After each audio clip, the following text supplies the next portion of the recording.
Hey everybody, welcome to another episode of What a Hell of a Way to Dad. It is another video slideshow episode. I'm really enjoying these. It's making me take a lot more photos, especially since we're going to be doing a lot of travel this summer. I'm going to Louisville over Father's Day. We're going to be going to Kansas City. We got a lot of really cool stuff coming up, so I'm going to be taking a lot of photos and everything. A lot of Irish fests, because these are all tied to my daughter's Irish dance. So hope you like shamrocks, because you're going to see a lot of that shit, especially over the summer. Irish dance is such a weird thing to be involved in, because we are nominally Irish. Like, I am nominally Irish. Like, I have family way back, but like all of the family that I ever met was from America. I consider myself American because I am European mutt, basically. And my wife and I were both raised Catholic. And so in St. Louis, the Irish Catholic community is big on the Irish dance. So and while my wife and I don't go to mass anymore, we at least understand it and speak the language. And so we know how to hang. We know how to talk about a pope with some of these people. So we're going to be doing a lot of that. It's going to be a lot of fun. We did recently go to Chicago, and I got to talk about Chicago. Sadly, we did not get to stay too long there. Chicago was great. The drive up there was a lot of fun, and the competition went really well. My daughter got a medal. Hey, we love to place in our dances.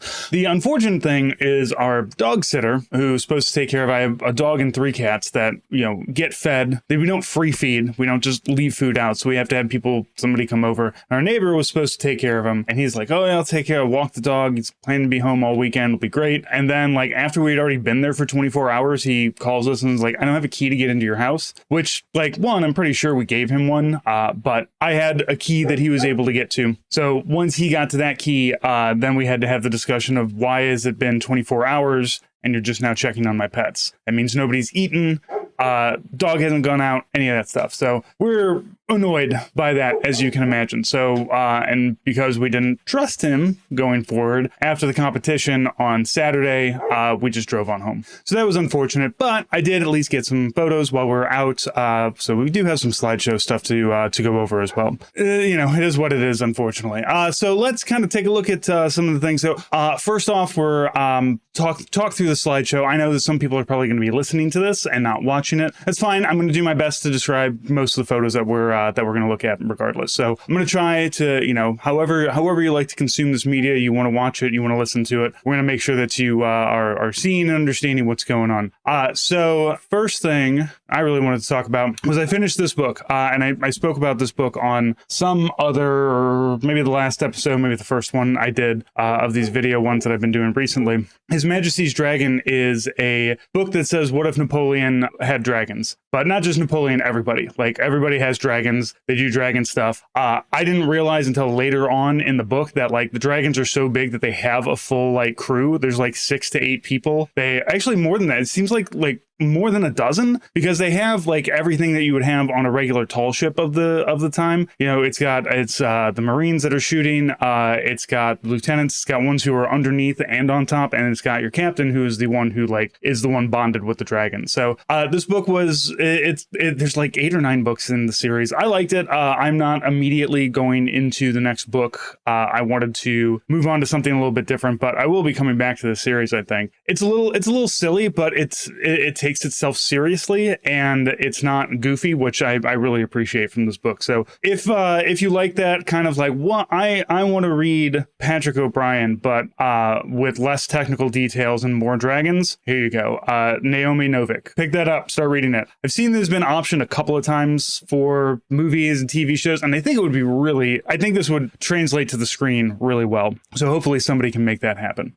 All right, so what I've moved on to is The Radium Girls by Kate Moore. I wanted to read something that was history, but I didn't want to read something that's sad history, because a lot of history books are kind of sad history books. I didn't want to read something political. I've been reading some of the Soviet-Afghan war books recently, and it's like, I need something different. I need a palate cleanser of some sort. So, because last week we went to the nuclear waste dump out in Weldon Spring, and kind of keeping on with that nuclear, radiation, radiological, atomic theme of some kind. So so far I'm only like a chapter into this book so far. I just picked it up this weekend, so I'm really enjoying it so far. And again, this is just something that I've been looking for a while, is like, can I just read something about history that is like just not rage inducing? And this is more unfortunate than it is enraging, just because of, you know, the women. It's about the women who were painting luminous radium dials or numbers on watches. And so what would happen is they'd paint them, and to make the paintbrushes really, really, really tiny so they could paint the numbers on, they would lick the end of the paintbrushes, and little by little it started to give them all cancer. So, and also they were just like it was in the air. Like the person that they're kind of following, this 14-year-old girl who just starts working at the radium factory. She talks about how the women glow in the studio because there's so much of this dust in the air. So not great. Not people didn't understand things back then, and that's unfortunate. But it is, so far it's a really good book. Really a lot of interesting stuff going on there. All right, next, let's talk Savers. We go to Savers a lot. Savers is a secondhand store. It's like Goodwill, but Goodwill is, I believe, a nonprofit, and Savers is a for-profit. Now, the upside to Savers are a couple things. Things are a little bit more expensive than at Goodwill, not by like a lot. This is very much overpriced. Sometimes they will overprice stuff, but it's cleaner too. Like, people actually go around and make sure the shelves look nice and everything. But it's still staffed by like the weirdest fucking people you've ever met, who are all absolutely lovely and wonderful, and I would die for every one of them. Love them. So we love our Savers. We go there probably about twice a week, and it's because our daughter's dance class is out there. So we drop her off at dance class, and then we go to Savers and we buy little things like this. We didn't buy this though. The bread machine. I took a picture of this because there was a huge influx of people making bread during COVID and during the pandemic. And then I remember bread machines being big. I can't remember when, but people were like, oh, bread machines, this is the newest next best thing that we've got going on. Maybe it was in the 90s, I don't know. So, and no hate, because I have a bread machine that I bought from Savers for like $10 though. I think it's a Sunbeam. I don't know. But it's secondhand. It was used like maybe a handful of times. Somebody bought it for like $100 from Bed Bath & Beyond at some point, made bread 4 times, said, wow, this is completely useless. And then we bought it. There are bread machines at Savers all the time. I cannot remember the last time I've gone and not seen a bread machine of some kind ready. This one though comes with a VHS. That's how you know it's fancy. That's why it's marked up. That's why it's $20 instead of the $10 one that I got. Mine was not a Regal, which is a very good brand if you were in the 1990s. I guess it's probably still a good brand now, but mine, instead of having a VHS that I could watch, I unfortunately had to buy a recipe book, which I got from Savers. So it all balances itself out. I have a lot of cookbooks that I've gotten from Savers. So the bread machine, you should get one. If you've ever been thinking of it and you think, man, maybe I want one, but they're expensive, go to Savers. Go whatever your closest place to get secondhand things like that. Like, I mean, something nicer than Goodwill. I wouldn't trust something I found at a bread machine that I found at Goodwill. I'm more trusting of these ones that I find at Savers. So you can get them for pretty cheap. I'm gonna give you a little insider information too. If you take something to donate, they give you a 20% off coupon. So like when we bought ours, it was $10, but we probably got it for $8 because we got that coupon. So, you know, thrifty thoughts. Keep it, money's tight these days. So get rid of some shit and get yourself a discount to get some more shit, I guess. That's how we treat this. You know, we've bought a lot of kitchen gadgets that we like, all right, I'll pick this up for like $7 and bring it home. Maybe we'll use it. Maybe we won't. Maybe it doesn't turn out to be as good as we want. And if it's not, then we take it back. And then we get 20% discount on the next, single use item that we want to pick up. So it's a good process that we have. All right, the Grant LTCB, $60. This thing had not been used. The box was kind of old and beat up, but everything was still in the plastic on the inside. It was tempting, I'm going to tell you. There is something, I don't know, maybe it's something inherently about men and dudes who want to talk on a radio and not on a phone. Nobody wants to talk on a phone. Nobody wants to call anybody, but I do want to pick up a walkie-talkie and use some cool codes and talk to people in completely different places. So the CB radio is $60. So I didn't pick it up. And I'm not going to get into learning how to do this. I, at one point, looked into ham radio operation. And I think that's one of those things that, like, if it didn't hook itself into my brain, then it never was going to. So I did not pick up a ham radio either, but this the CB radio was kind of tempting. I don't know, who do I want to talk to? Truckers? Like, I do know one trucker, and he's very smart. He's a good friend of mine, but he doesn't do over the road trucking anymore. So, and he's just like, you don't want to talk to those guys. You don't need to talk to truckers. So did not pick that up. But again, all the great stuff that you can get at Savers. People drop off all kinds of weird shit there. I've found baseball cards, like huge like stacks of like baseball cards from the 80s, which you can buy in the store at whatahellofawaytodad.com. If you look in the podcast attic, you will see those in there. So Savers, great place to pick up stuff. There's a lot of the things that I have actually in the podcast attic that's rotating that I'm selling. I pick up from Savers, and we're trying to be better about picking up more, cute, kitschy things, not just coffee mugs and stuff like that. But, this stuff comes in really cheap, and heck, if someone would give me $8 for a coffee mug, I'll send you a coffee mug. So that's how it works out. All right. So, like I said, we went up to Chicago this weekend. We were unfortunately not able to spend the whole time in Chicago that we wanted. We wanted to go to the Shed Aquarium, and we had a couple friends we were going to meet up out there. But like I said, we drove up on Friday, and we had to turn around and drive back on Saturday instead of staying until Monday like we wanted to. But we did stop off at a little roadside spot called Motorheads.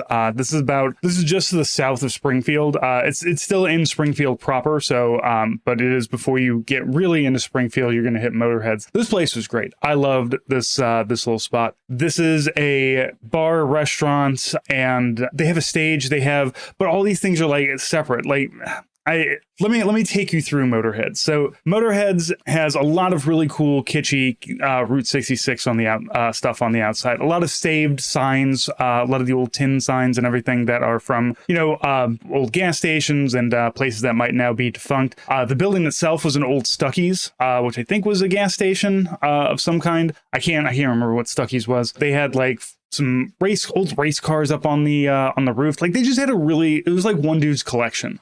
This right here, this Batman Forever Batmobile. Unfortunately, this was not working. A lot of things they just pick up and put in there. My daughter was not having it. She would not get it. She loves Batman too, but she did not want to get into the Batmobile.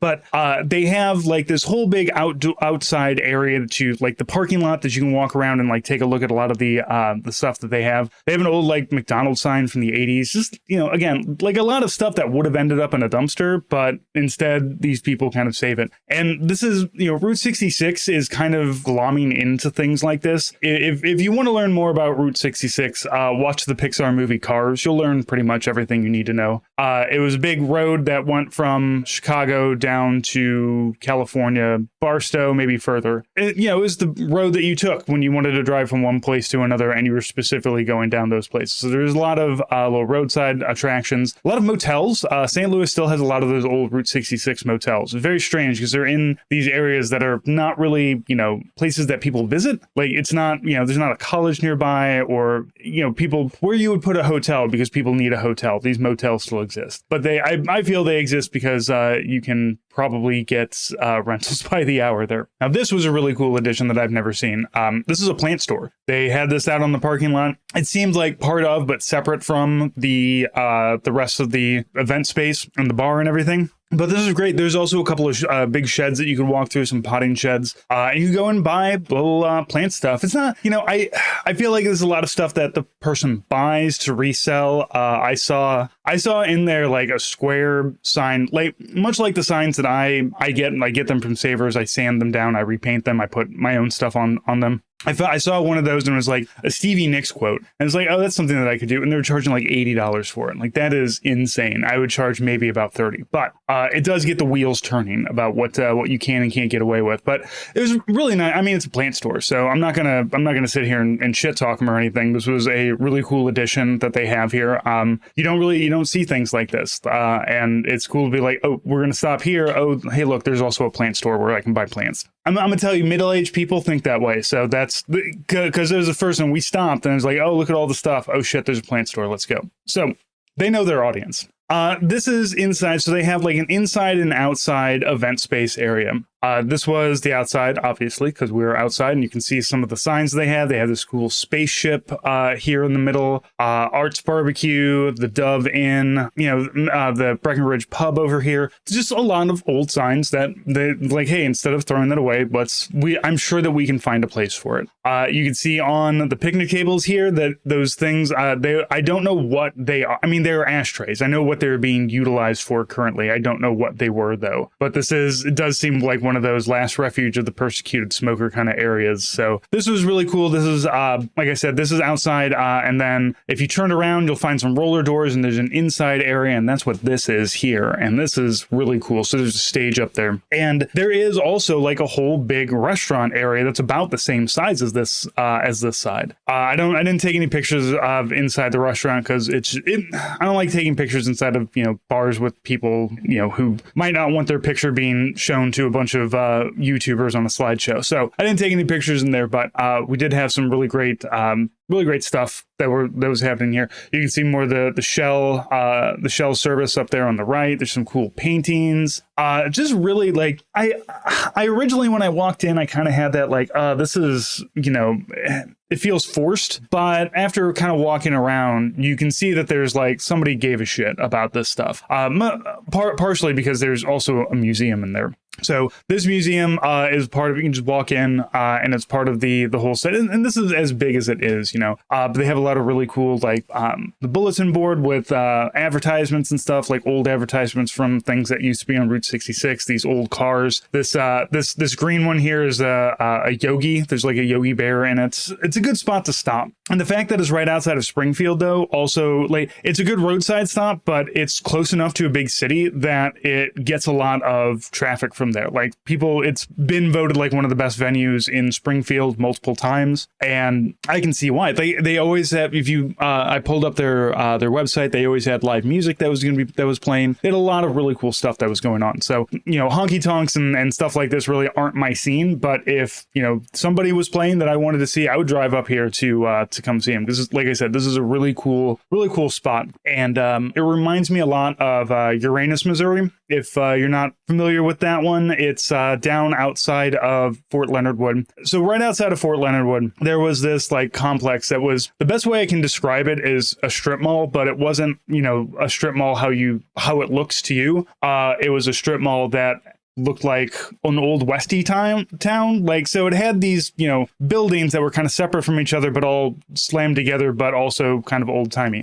This was when you were in Fort Leonard Wood. This was where you went to go see strip clubs and get into fights. It was nicknamed Porn Town. I don't know if it was nicknamed that by everybody, but that's what we called it.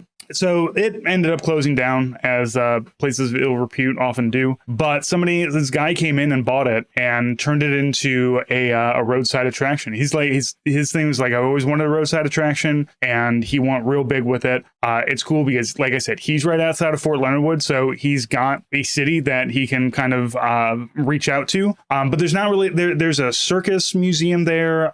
There is a bunch of stuff that he's rescued from Route 66. There is actually I'm very glad there's a restaurant that was called Cooking from Scratch. And Cooking from Scratch was one of those, it was a restaurant that's attached to a gas station, and the food was fine. We always liked stopping there because it had this burgundy El Camino out front with a chicken, like a giant chicken in the back of it.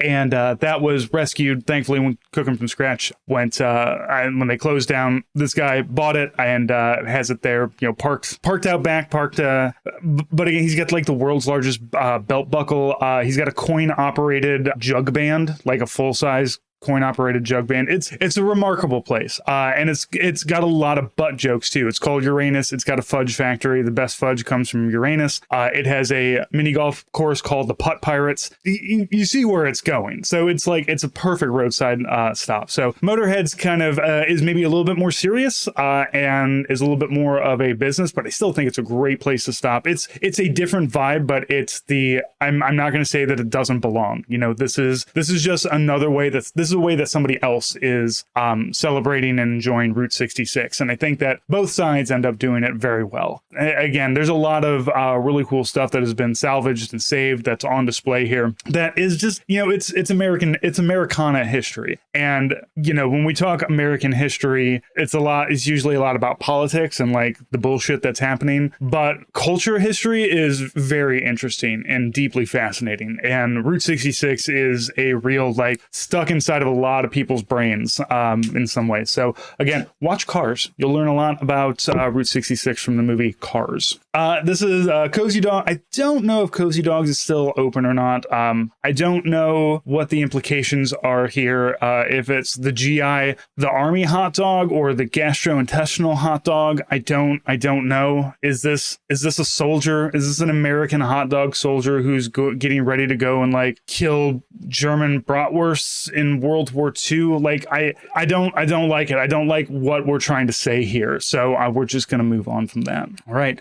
No road trip for us would be complete without stopping off at Wally's. For those of you who don't know what Wally's is, and probably most of you don't, but you can probably guess, you might have something like this. If you're down south, you have Buc-ee's, which is kind of the same concept. Giant gas station that wants to be a spot that you can pull over and hang out at. I will say Buc-ee's does it very well because I see a lot of people that wear like Buc-ee's t-shirts, which is strange to me. But whatever. I get it because we really enjoy going to Wally's. So the way that Wally's, for those of you who have not been to any of these, and I've never been to a Buc-ee's, I'm just going off of what other people say about Buc-ee's being much like a Wally's. So you go, it's like I said, it's a big gas station, a lot of gas pumps and everything, but it also has like a whole side of this is dedicated to road trip games and accoutrements and t-shirts, and they have like a big Winnebago parked in there that has like t-shirt displays and bumper stickers. It is a road trip, the Great American Road Trip kind of spot. So as we are doing more driving now that we have this van, it's very exciting to be doing more of these roadside stuff. My wife has resurrected her roadside blog as well, Craves, Caves, and Graves, which I will add links to, and I will post about on Blue Sky, and we'll talk about here, because while it is her own thing, it's her travel, it's going to be under her LLC technically, but it is going to involve me a lot and travel and all the things that we really like to do. So there'll be some crossover with that. So, we are going to be driving and we're going to be able to stop off at a lot more really cool places. Show caves. We're big fans of a cave that that somebody poured a bunch of concrete into and now you can walk into. I know when we go to Louisville, we're looking at doing some show caves. And, we're thinking about going up north to Minnesota and Wisconsin and things like that. So, and all again, lots of really cool stuff to see. Maybe go down to Branson again. I don't know. I haven't completely soured on Branson, Missouri. I do still kind of like it there, but it is real deep red Missouri country. So, you gotta watch out down there. Anyway, Wally's, I took a picture of a couple things in there. These Wally Crawly soldiers, these sticky rubber soldiers that you can throw at a wall and they fall down. They crawl down the wall. I did not buy them because this looks like it's gonna, if I throw a soldier against a wall and it sticks, it's leaving a stain. Like, no matter, some kind of stain, it's going to come up under black light though, and nobody wants that. So this was, I've never seen anything like this either. I just thought it was very, very strange. And then also they have this, the wall of like dude tools, the little like, the cards, the knives that are like the shape of a credit card, right? Where it unfolds and everything. Some of these, like the pirate multi-tools, like, it's got the pirate eyes are different size hex openings. So you can, and if you've ever tried to use one of these, like, been like, oh, I need a tool and pulled this out, you will throw it in a fucking ocean immediately. They suck. They're terrible. None of them work. Just have a multi-tool. Like, I just have a multi-tool in my bag. That's the easiest thing to do. But also these things are very funny. And I have in the past bought some myself. None of this like piranha one, this beetle one, nothing like that. I do have a couple of small Gerbers though. So And then these ruler key rings, like who needs this on their key ring? Like I need to measure something, but it's like this foldable one. Like give me a tape measure. Like give me something that will roll back up. I have small tape measures. I have like ones that are for clothing. So they're not the metal ones. They're small cloth ones that are, I'm never really measuring anything bigger than 2 feet. So I don't come across a need for the 12-foot ones. We do have them. I just, I don't need to put it on a keychain. I don't think I need to put this on a keychain either, but that's fine. All right. So this was a sign that was in our hotel in the morning. It says, "Attention guests, please do not microwave hard-boiled eggs. They will explode. Thank you, Fairfield Inn staff." My question being, how many times did this have to happen before they said, hey, we need to put up a sign? And this isn't just like taped up here. You can see there's like this plastic box around. Like this is something that they mounted and put this in specifically because it happened too many times. Too many people were microwaving their hard-boiled eggs. Now, I don't know what conditions you need to microwave a hard-boiled egg in for it to explode. Please, if you're at home, feel free to do some experimentation, microwave some hard-boiled eggs, get back to us. Because, I'm wondering, it's like, well, if you deshelled them, would it be fine? Microwaves heat things up, heat up water from the middle. So I would imagine if it's still in the shell is going to be holding on that steam and then it's going to pop. Maybe if you've already deshelled it would work. But I feel like also it's a lot easier to just say, don't fucking do it, than it is to give complicated directions on what, if you need to do this, here's specifically what to do. Just don't microwave your hard-boiled eggs. I'm going to say I've never. I mostly eat my hard-boiled eggs cold anyway, so I'm good. Don't need to microwave anything. So because we weren't able to go to Chicago, we decided instead to spend our money here in St. Louis, our fabulous city. We really wanted to go to the Shed Aquarium in Chicago. We were big fans of aquariums. Aquariums aren't in every city, So when you get to come across one and spend some time at one, it's really nice. St. Louis has a really nice one. It started kind of small. It's growing. It's really expanding. But they also have like the Build-A-Bear headquarters out here. So this is where all the Build-A-Bear radio gets recorded. Not by these guys. I don't know what these guys are podcasting about. I'm sure there's something about Casper mattresses and best way to get honey to increase your gains that's going on here. But this is an active radio studio. The lady who was working there told us like all the announcements and recordings that you hear in the Build-A-Bear stores are recorded here. So if you find yourself in a Build-A-Bear store and you're listening to the music, that magic happens right here in St. Louis. My daughter ended up getting an Eevee. She's really on a Pokemon kick right now. We actually picked up Pokemon Shield for her, and I started playing it too. I played the original Pokemon, and she really is into Pokemon, and I feel like I don't want to squelch it and be like, stop talking to me about Pokemon. So I need to be up on it myself. So I'm back playing Pokemon. It's fine. It's a dogfighting game. Like, let's be honest. Pokemon is insane. The world makes absolutely no sense, and the whole thing is like, I'm 10 years old and I'm going to get into dogfighting. Sure, I'm with it. I'm into that. So here's an otter. This is our aquarium that we have inside of our old Union Station. Union Station used to be it was a train stop, but it was also kind of a mall. Had a lot of stores. Has a hotel in it. Has event space and everything. And then, the things stop being, people stop going to stores and everything. But Union Station has really turned around to this really cool, it's got a big Ferris wheel now. It's like they're kind of building a carnival vibe there, which I really love. I think it's going to be really cool once they really dig into everything that they got going on there. So, but yeah, just a little couple shots from. I took pictures of like the lamest things. We have sharks and other things. Like we have cool stuff too. We have a big blue lobster called Lord Stanley that I didn't take a picture of, but a lot of really good stuff there. Hey, bit of a wardrobe change. Tacking this on to the end, I wanted to give you guys a little update on what we've got coming up this coming week, coming month, everything with the podcast. Coming into June, guys, the year is nearly halfway done at this point. So this month, I already have planned out, not recorded, but planned, another MASH episode with Carrie. we're going to start season 3, and then I think after that we're going to start kind of just choosing episodes, the ones that we like, the ones that we think are either important to us or important to American culture when it comes to MASH. Because if you haven't been listening, we have been doing two episodes per episode that we record, and we've just been going in order. And we finished season 2, and then we did a Columbo interlude. And I think I want to keep doing this, but Jesus Christ, like Matt, like it's so much MASH. So I think we're going to condense it, mostly because we want to kind of get through MASH, and we don't want to torture ourselves with having to watch all the like season 10 stuff, season 11 stuff. And we want to do other stuff.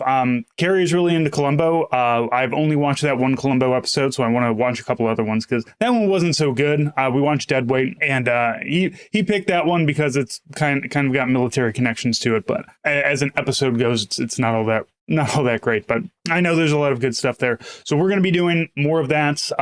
Doing MASH. I've got another news hour set to record with the Zoo crew. So me, Carrie, and Joe. And then I have to figure out Deadliest Warrior.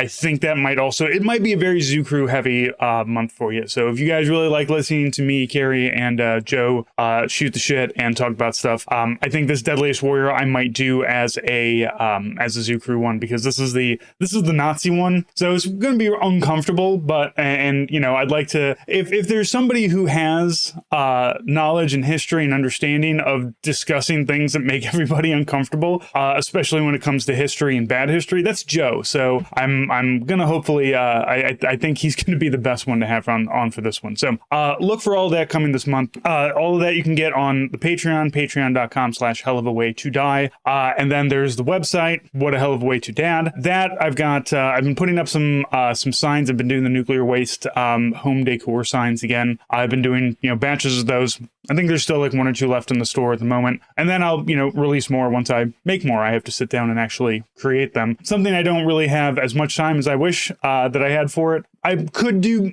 it's one of those things where it's like, this is a hobby and this is a side project thing that I could spend more time on, but it takes away from so many other things. And like, my priorities are like my actual job, the podcast, family, not in this order, but like, these are things that I pay attention, that I have to give my time and attention to. So, start that family, my regular job, my podcast, things like that. So, so there's, and then it's like, well, when do you find time to sit in the basement and do all this stuff?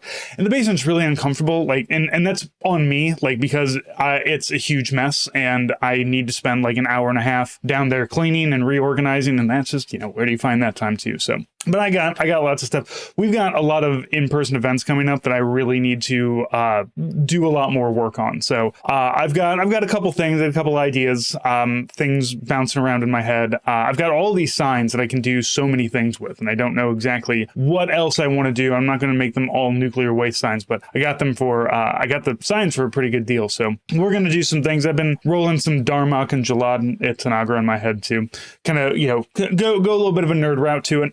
We'll see. But that's what we've got coming this week. We're going to be at St. Charles Pride Fest, which is in June. I can't remember which weekend it is, but if you are in St. Louis area, you'll be able to find me, and you can buy stuff, but also you can just stop by and say hi. We'll be at Pride Fest at St. Charles. We're not doing the Tower Grove one is in September. We haven't put up money for that one yet. And then we have another one called Geek Craft Expo, which is, I think, in July. I'm not 100% sure. I don't have my calendar in front of me. So we have some in-person events. So if you're a St. Louisan or if you're in the general area, feel free to come on out and say hi, hang out. I've had lots of people come. I didn't realize how many people listen to the show and live within like a 1.5 mile radius of me. So far it's 3, but that's a lot. That's a lot of people that apparently live by me. And they've all come by and they're all really cool. So kudos to that. And please be one to come out and say hi as well. As you can figure, I'm probably not going to be taking this show on the road. Nate and Joe get to take Lions Led by Donkeys on the road all the time to go all over London and